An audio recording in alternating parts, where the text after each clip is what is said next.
Hello my dear students, चलो business maths का हम लोग मॉडल सेट पेपर करने वाले हैं 2026 का, जिसको 2025-26 भी बोल सकते हैं।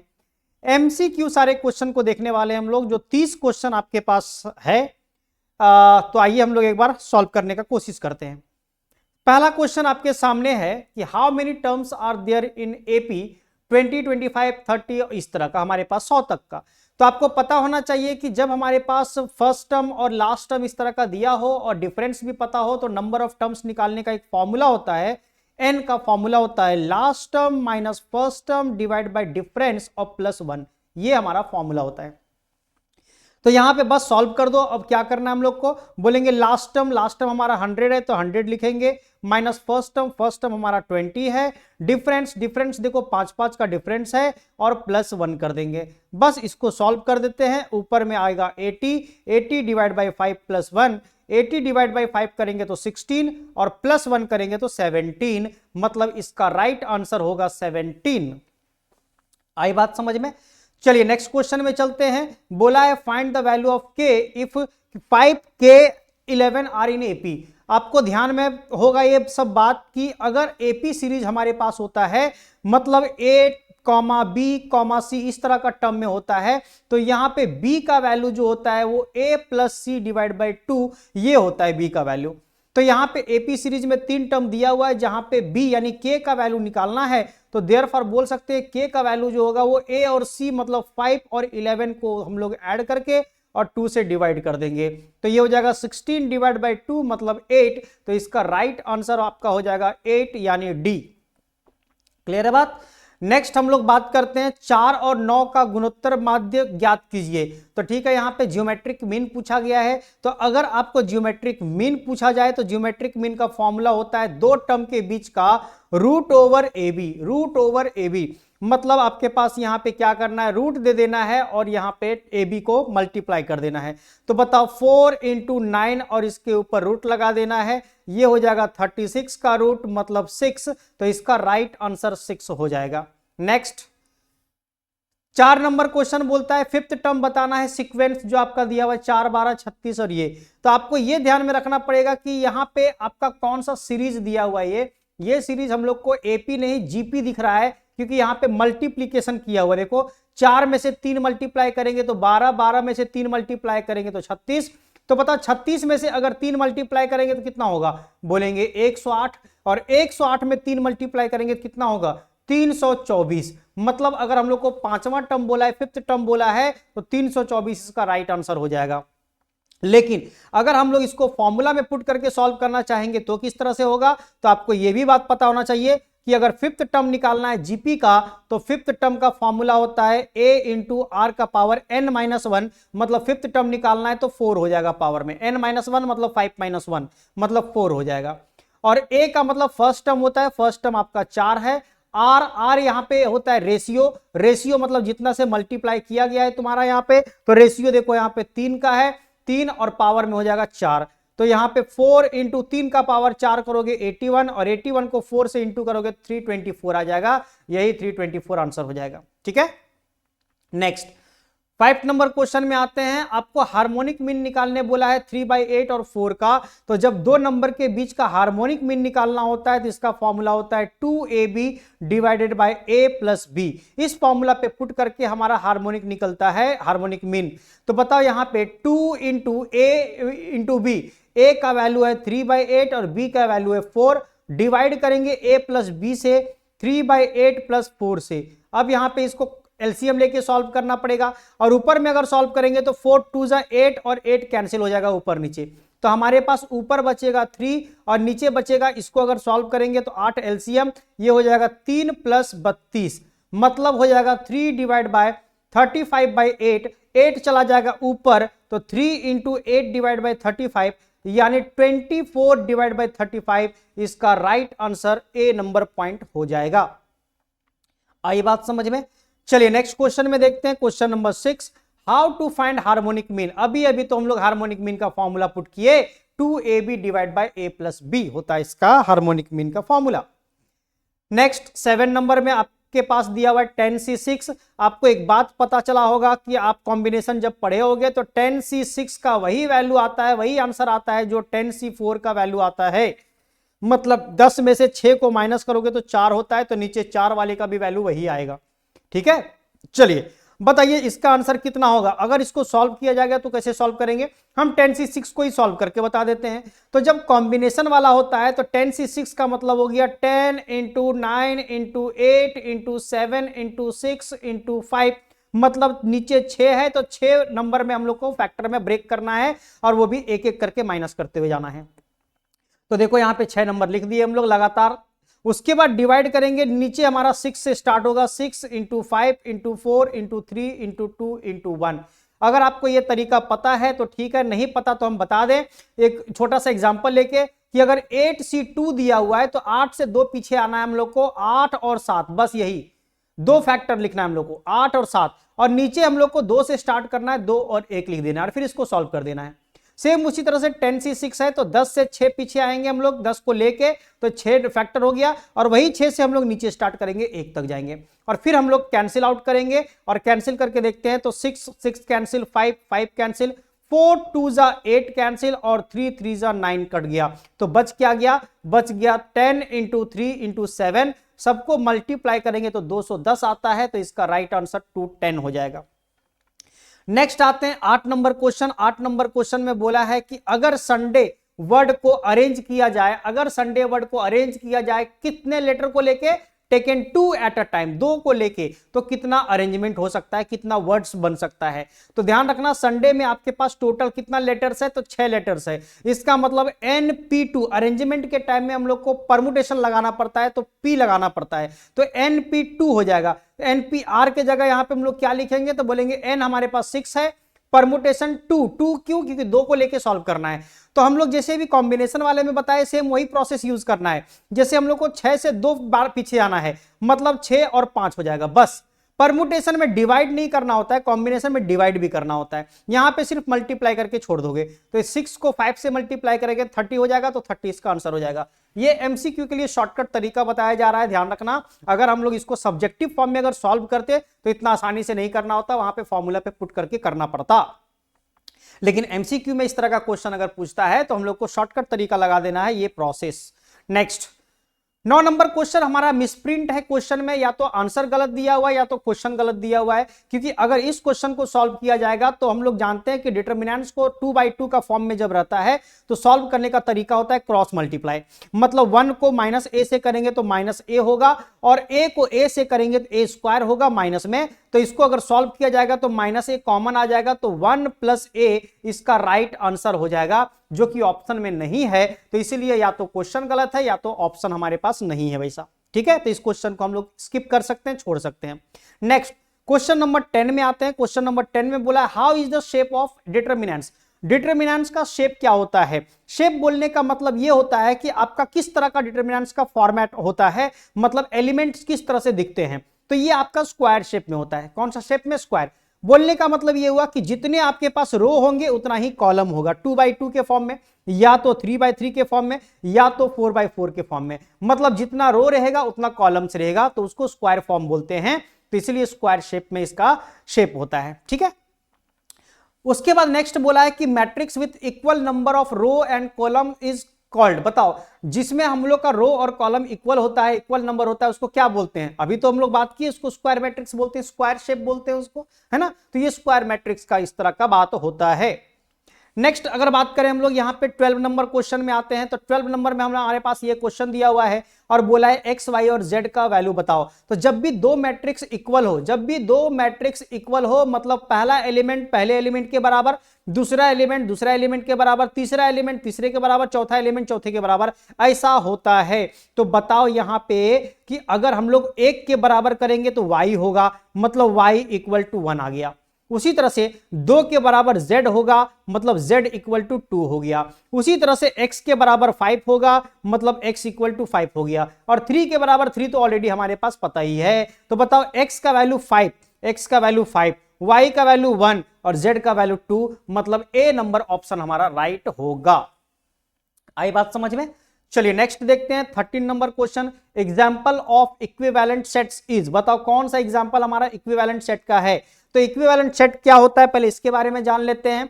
तो ऐसा दो सेट जिसके सारे एलिमेंट्स बराबर हो, मतलब जितना एलिमेंट पहला वाले में रहेगा उतना ही एलिमेंट दूसरा वाले में रहेगा। तो देखो यहां पे हमारे पास 3 है, इसमें भी 3 है, तो ये इक्विवेलेंट सेट है।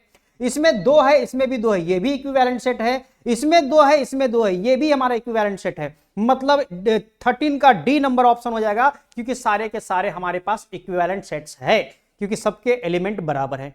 ठीक है, 14 नंबर क्वेश्चन में आते हैं। इफ ए इक्वल टू दिया हुआ हमारे पास क्या सेट दिया हुआ है ए और बी, तो which one is not subset of A, कौन सा सबसेट नहीं है। सबसेट नहीं मतलब इसका कौन सा सबसेट नहीं होगा, इसके अंदर कौन सा चीज नहीं होगा। तो बताओ इसके अंदर 0 नहीं है, क्योंकि इसके अंदर ए भी है, इसके अंदर बी भी है, और 5 तो ऑलरेडी एक हमारे पास सबसेट होता ही है, तो इसीलिए 0 इसका सबसेट नहीं है। तो 14 का ए नंबर आंसर होगा। नेक्स्ट 15, ये हमारा फॉर्मूला ही है, आपको पढ़ाया गया होगा डेरिवेटिव में, डिफरेंशिएशन जिसको बोलते हैं या डेरिवेटिव भी बोल सकते हो। तो यहां पे डेरिवेटिव में x to the power n का ddx अगर निकाला जाता है तो इसका फॉर्मूला होता है n into x to the power n minus 1, जो कि आपको डी नंबर ऑप्शन में दिख रहा होगा, n into x to the power n minus 1। आई बात समझ में? +1 भी ऑप्शन दिया है, +1 मत मार देना, यहां पे -1 वाला होता है। ठीक है, इसके बाद नेक्स्ट वाला क्वेश्चन दिया हुआ है कि 2 टू दी पावर x का हमारा डिटरमिनेंट्स क्या होगा, सॉरी डेरिवेटिव क्या होगा। तो आपको पता होना चाहिए कि a to the power x का डेरिवेटिव होता है a to the power x into log a, ये इसका फॉर्मूला होता है। तो बता 2 टू दी पावर x अगर होगा तो 2 टू दी पावर x का हो जाएगा 2 to the power x into log 2, क्योंकि जहां पे a वहां पे 2 पुट कर देना है। तो इस तरह का हमारे पास सी नंबर ऑप्शन में दिख रहा है, इसलिए सी नंबर ऑप्शन हमारा राइट आंसर होगा। नेक्स्ट बोला है integration of dx by 1 plus x square, ये भी एक फॉर्मूला होता है जो कि tan इनवर्स x का होता है। तो इसीलिए यहां पे tan inverse x plus c इसका राइट आंसर होगा। ये फॉर्मूला होता है tan इनवर्स x का। मतलब अगर हम लोग tan इनवर्स x का डिटरमिनेंट्स करेंगे, डिफरेंशिएशन करेंगे, तो हम लोग को ये वैल्यू निकल के आता है 1 प्लस एक्स स्क्वायर होता है। तो अगर इसका इंटीग्रेशन करेंगे तो हम लोग को ये पता चलेगा। ठीक है, 18 नंबर में बोला है कि integration of 1 by x dx, 1 by x dx जो होता है लॉग एक्स का होता है, क्योंकि आपको पता होगा अगर D D x of log x अगर किया जाता है तो इसका वैल्यू होता है 1 बाय एक्स। तो अगर इंटीग्रेशन 1 बाय एक्स का करेंगे तो लॉग एक्स निकलेगा, तो लॉग एक्स इसका आंसर हो जाता है। समझे? नेक्स्ट 19 नंबर क्वेश्चन में आपके पास बोला गया for the calculation of arithmetic mean the class interval should be. बताओ अगर हम लोग अरिथमेटिक मीन मतलब एएम निकालते हैं तो क्लास इंटरवल हमेशा इक्वल होना चाहिए। सी नंबर ऑप्शन इसका राइट आंसर होगा, इक्वल मतलब इक्वल होना जरूरी है।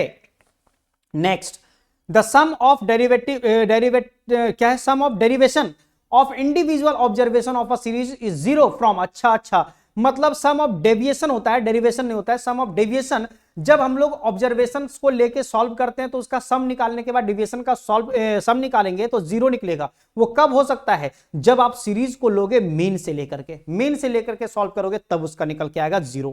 समझ में आया? अगर ये चीज समझ में नहीं आया तो इसको हम बता देते हैं एक बार। जैसे हमारे पास अगर 2 है, 3 है, 4 है, 5 है, इस तरह का हमारे पास नंबर, और 6 भी दे देते हैं लोग। ये 5 डिटेल ऑब्जर्वेशन दिया हुआ है, 5 नंबर्स दिया हुआ है। समझ में आया? और सम ऑफ डेविएशन बोला गया, डेविएशन डी होता है और डी का वैल्यू होता है x माइनस ए, और ए होता है यहां पे अज्यूम मीन होता है ए का वैल्यू।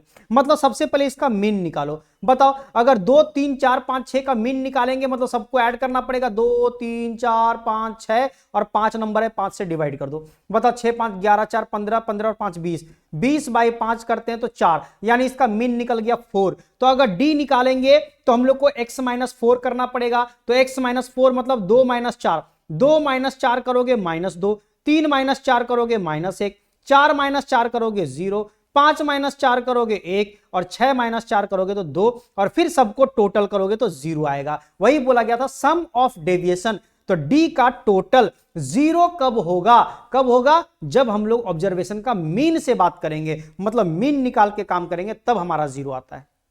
बोलो बात समझ में आया? चलिए, तो ये क्वेश्चन आपको समझ में आ गया होगा। नेक्स्ट हम लोग 21 नंबर क्वेश्चन को देखते हैं। Series are arranged for calculation of median in ascending order, descending order, any order. हम लोग जानते हैं कि जब मीडियन निकालना होता है तो मीडियन के केस में असेंडिंग भी हमारा सही होता है, डिसेंडिंग, असेंडिंग में भी तुम सजा सकते हो, डिसेंडिंग में भी सजा सकते हो। और यहां पे जब तुम्हारे पास क्वेश्चन में दोनों ऑप्शन दिया हुआ है तो बोथ वाला ऑप्शन होना चाहिए, और बोथ वाला नहीं है तो एनी ऑर्डर लिख सकते हैं। एनी ऑर्डर मतलब असेंडिंग और डिसेंडिंग दोनों ही हमारा सही है, तो एनी ऑर्डर दिया हुआ इसमें जाके टिक मार देंगे। आई बात समझ में? नेक्स्ट बोला median of the following figure क्या होगा, बताओ इसका मीडियन निकालना है। तो मीडियन निकालने का तरीका क्या होता है, अभी हम बताए थे कि या तो असेंडिंग में या तो डिसेंडिंग में पहले अरेंज करना पड़ेगा। तो बताओ इसको असेंडिंग में अगर ऑर्डर में अगर अरेंज करते हैं तो पहले क्या क्या आएगा, बोलेंगे सर सबसे छोटा नंबर 25 है, 25 लिखेंगे। फिर हमारा क्या है 30 है, फिर उसके बाद क्या है 32 है, उसके बाद क्या है 35 है, उसके बाद क्या है 37 है, फिर क्या है 38 है, फिर क्या है 40 है। इसको अरेंज कर दिया गया, और अरेंज करने के बाद जो सबसे बीचों बीच में नंबर होगा वही मीडियन होता है। मीडियन का सिंपल तरीका, फॉर्मूला ये सब पे पुट करने जाओगे तो टाइम चला जाएगा। तो करना क्या है पता है, एक इधर से काटो, एक इधर से काटो, एक इधर से काटो, एक इधर से काटो, एक इधर से काटो, एक इधर से काटो, और जो लास्ट में बच जाएगा वही उसका मीडियन हो जाएगा। 35 तो 35, क्योंकि बीचों बीच में आपको 35 ही दिख रहा होगा। यहां पे कोई फॉर्मूला यूज नहीं किए, क्योंकि अगर फॉर्मूला यूज करके करोगे तो n+1/2th वैल्यू होता है इसका फॉर्मूला, समझे, मीडियन निकालने का। तो इसीलिए n, यहां पे n था हमारे पास 7, तो 7 लिख सकते हो। तो 7 + 1 / 2 करोगे तो फोर्थ टर्म आएगा, और फोर्थ टर्म मतलब 1 2 3 4, तो चौथा वैल्यू आपका 35 होगा, 35 होगा। ठीक है, हम सॉल्व करके भी बता दे रहे हैं और ट्रिक भी बता रहे हैं किस तरह से सॉल्व करना है। सो चलिए नेक्स्ट 23 नंबर क्वेश्चन बोलता है if the distribution is symmetrical which of the following statement is true, कौन सा ट्रू होगा। तो जब आपका डिस्ट्रीब्यूशन सिमेट्रिकल होता है तो तीनों का तीनों इक्वल होता है, mean equal to median equal to mode, ये हमारा जो रिलेशन होता है वो सिमेट्रिकल के लिए इक्वल होता है सबके लिए। ठीक है, चलिए नेक्स्ट 24 नंबर में आते हैं। बोला है मॉड ऑफ, बताओ इसका क्या होगा। मॉड, मॉड क्या होता है, जो नंबर सबसे ज्यादा बार रिपीट किया होगा। बताओ सबसे ज्यादा बार कौन सा नंबर रिपीट किया है, बोलेंगे सर 30 यहां भी है, यहां भी है, यहां भी है। 20 2 बार सिर्फ है, लेकिन 30 3 बार है, इसलिए हमारा 30 इसका राइट आंसर हो जाएगा, क्योंकि 30 का रिपीटेशन ज्यादा बार हुआ है। मॉड का मतलब होता है मोर रिपीटेशन, ठीक है, जिसको फ्रीक्वेंसी, हैविंग मोर फ्रीक्वेंसी बोलते हैं इसको। चलिए 25 नंबर में बोला है जीएम, बताओ 4 और 64 का क्या होगा। हम लोग पहले भी इस तरह का क्वेश्चन कर चुके थे इसमें, जहां पे 4 और 9 का बोला गया था, यहाँ पे 4 और 64 का बोला है। तो जीएम अगर निकालना होता है तो सिंपल सा रूट अंडर लगा देंगे और 4 × 64 कर देंगे, दोनों को इंटू कर देंगे। तो 4 का 2 होता है, 64 का कितना होता है 8, और दोनों को मल्टीप्लाई कर देंगे 16, इसका राइट आंसर हो जाएगा। और दूसरा तरीका, दोनों को मल्टीप्लाई करना पड़ेगा तो 256, और उसका रूट मारोगे तो 16 आ जाएगा। ऐसे भी कर सकते हो मल्टीप्लाई करके, और अगर तुमको पता चल रहा है कि अलग अलग उसका कितना स्क्वायर रूट होता है तब भी कर सकते हो, आपका आंसर 16 होगा।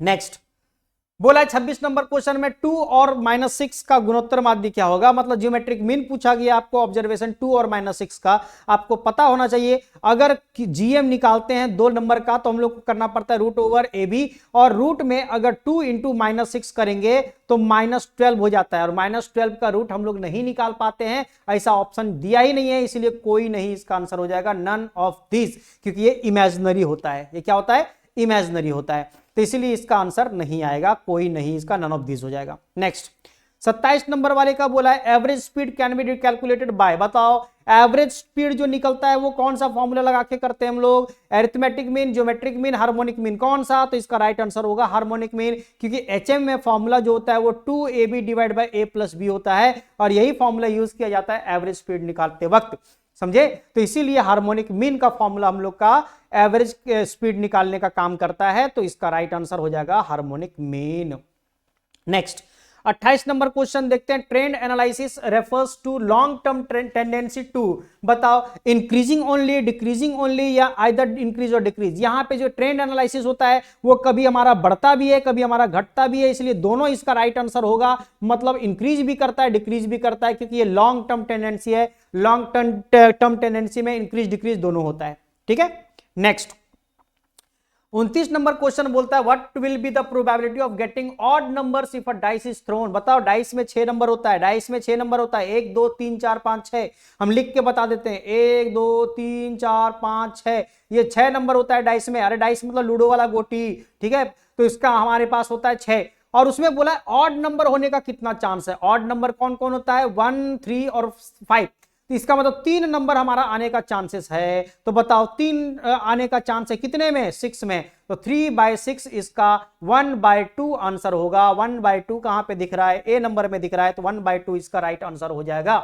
ठीक है, देखो ये सब अगर तुम डिटेल्स में सीखोगे तो काफी अच्छे से समझ में आएगा, लेकिन अभी एमसीक्यू सॉल्व कर रहे हैं इसलिए तुमको फास्ट सॉल्व करवाना पड़ेगा, क्योंकि ये सब तो तुम पढ़ चुके होगे तभी तो यहाँ पे एमसीक्यू सॉल्व कर रहे हो। और एग्जाम का टाइम आ गया है तो अब थोड़ी ना हम लोग यहाँ पे पूरा डिस्कस कर करके पढ़ेंगे, लेकिन फिर भी हम काफी कुछ सॉल्व करके बता रहे हैं यहाँ पे। ठीक है, नेक्स्ट लास्ट क्वेश्चन आपका बिजनेस मैथ्स का मॉडल सेट पेपर का है। बोला methods of interpolation and extrapolation are, कौन सा मेथड है, graphical method, algebraic method, both A and B. Both A and B दोनों मेथड हमारा होता है। ग्राफिकल मेथड से भी हम लोग इंटरपोलेशन एक्स्ट्रापोलेशन का निकाल सकते हैं और अलजेब्रिक मेथड से भी निकाल सकते हैं, दोनों इसका राइट आंसर है। तो उम्मीद करते हैं आपको ये बिजनेस मैथ्स का पेपर सॉल्व करना समझ में आ गया होगा, किस तरह से किए हैं सो। और हम लोग नेक्स्ट पेपर भी सॉल्व करेंगे, इसीलिए वीडियो पे बने रहिए। और अगर आपको अच्छा लगा होगा चैनल को सब्सक्राइब कीजिए और लाइक कीजिए और अपने दोस्तों तक शेयर कीजिए। Thank you so much.